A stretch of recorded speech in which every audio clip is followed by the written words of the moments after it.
Hello again, my dear viewers. Today is the 15th of March, and my second material is a summary from the fronts. Moreover, today we are not focused on the entire front, because I will probably make a general review of the entire front line in Ukraine in the evening. We will now concentrate on the main thing, because a key event took place tonight, the breakthrough of the Donetsk front in the Gorlovka region. Yesterday, when I made a similar forecast, taking into account the open data that I received, I suggested that the most logical development of the further situation could be taking of the Donetsk group.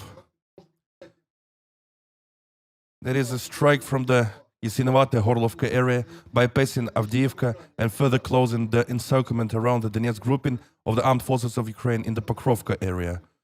Because at the same time, an offensive operation will be developed from the south through Kurakhov and further through Pokrovsky.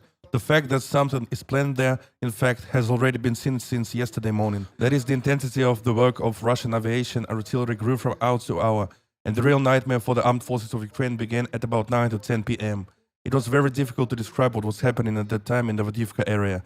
The locals did not see such a fiery hell, such a fiery rampart, neither in 2014 nor 2015. The work of Russian aviation and artillery was overwhelming. And we saw the result already in the morning when the official representative of the press service of Ministry of Defense of the Russian Federation, Konashevsky, said that the troops from the Gorlovka region breaking through the front went to the Novoselovka 2 region.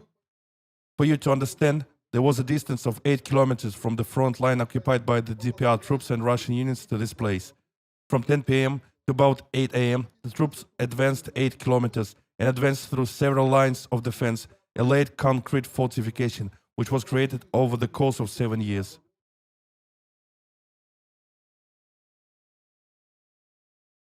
The 95th Air Mobile Brigade, a very combat-ready unit of the armed forces of Ukraine, stood against the breakthrough troops.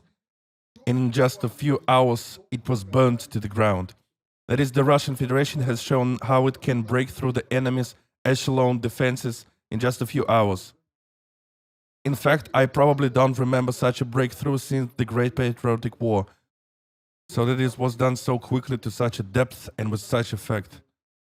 That is overwhelming superiority in the air, overwhelming superiority in artillery, and the result of 10 hours. The breakthrough was up to 8 kilometers. Taking into account the fact that the reserves of the Ukrainian grouping in this direction have already been depleted by previous battles, it will be very, very difficult to keep the Russian troops. I think that in a few days we will already know that the encirclement princes have closed around the Donetsk grouping of the armed forces of Ukraine, and those who just yesterday shelled the quarters of Donetsk will be surrounded. And then if we look at the map, we understand that at the same time a grouping from the north will attack. Another boiler is planned with a center in Bakhmut, and therefore the rest of the Ukrainian Donetsk front will also be surrounded. As a result of this operation, Russian troops will most likely go to Lozovaya, Pavlograd, and the suburbs of Zaporozhye, and thus the first phase of the operation of Russian troops in Ukraine will be completed. Then there will be a cleanup of these boilers, a regrouping of troops, and further movement to the west. And here I want to emphasize separately, those people who today are talking about the preparation of Minsk III agreement understand absolutely nothing about what is happening. Minsk III agreement was possible until about the 3rd of March. Today Moscow will not agree to any agreements with the current regime.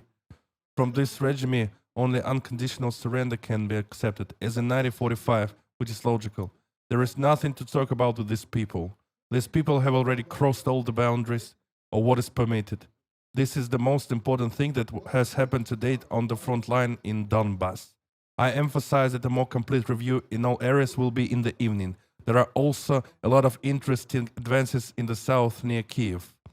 Goodbye and look forward to the next releases.